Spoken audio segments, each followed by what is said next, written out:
Okay, I know that you are shocked why I believe that Snapchat stock should be worth $15.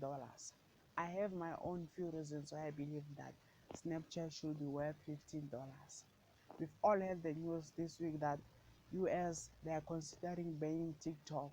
However, I believe that whether the US they are going to be banning TikTok or not, Snapchat should be worth $15.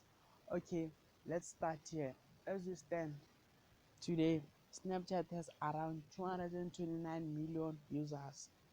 This represents an over 20% year-over-year increase. Okay, that's fine. Let's look at this. What 229 million users as compared to TikTok that has already over 900 daily 900 million daily users as opposed to 230. That's almost nothing. And Snapchat has failed to become to grow in other markets such as in Africa. Snapchat it is not growing.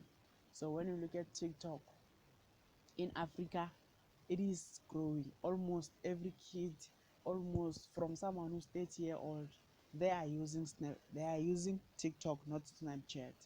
I tried using Snapchat, but I found out that Snapchat is almost like a competitor to Facebook, but not a competitor to TikTok, because when you're using Snapchat, you're only allowed to connect with those who are almost closer to you.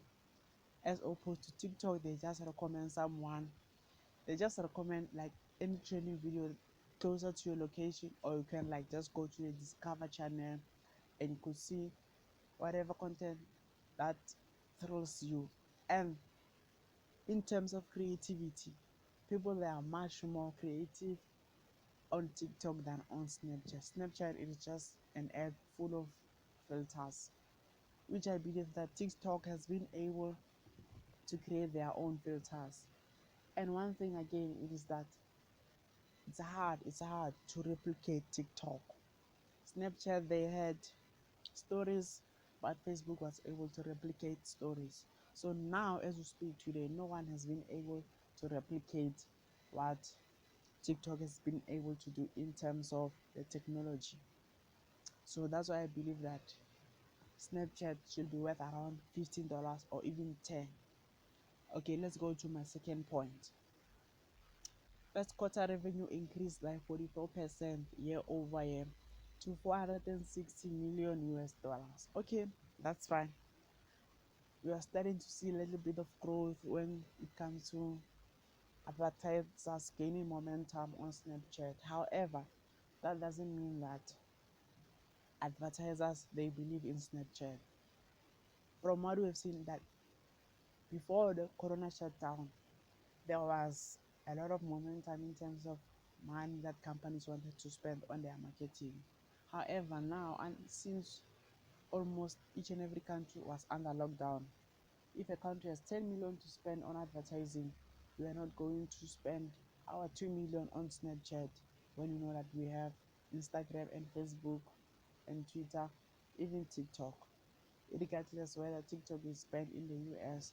However, when you look at even in Europe, TikTok is not growing at length if we could compare it to TikTok.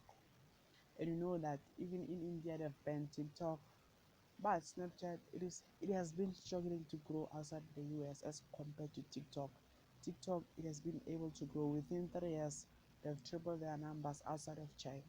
So I believe that whether they ban TikTok or not, young people when they grow up, they are migrating to apps such as Instagram, Facebook, or even Twitter. So I believe that Twitter, Instagram, they're going to gain a lot of users when the US ban TikTok, and Snapchat will continue to struggle to gain more users, especially those who are over the age of 25 to 35. Okay, let's go to our next point. When you look at Snapchat, my points that I believe that Snapchat it won't do well in the upcoming months. Okay, their free their free cash flow improved by 73 million in Q1 2020 compared to 2019. Okay, that's not a bad thing. you could see like financially they're trying, but now under under coronavirus, most companies they are reshaping their structures. So I, as someone who owns a company, I'm going to be like, I'll have to look if I spend 2 million US dollars on Snapchat, will I get my return on investment? Which is not, because now in the US, Snapchat it is only used by a minority of young people as opposed to TikTok, which has almost people who are like 40-year-olds, 20-year-olds, 9-year-olds. So those are my 3 points that I believe that Snapchat should be worth at a $15 to $10. And I also know that they have almost close to 2 billion in cash reserves, but like they are failing to even like reach a billion revenue in a quarter. So if we could look at estimates of what they were able to collect in Q1 2020, let's just say 450 million, and we know that in Q2 that number is expected to drop to almost 300 million. So they won't even make 2 billion this year, and they're still burning a lot of cash. That's why I believe that Snapchat should be worth $15. Make sure that you hit the like button and subscribe to If Not Luhumu. Thank you.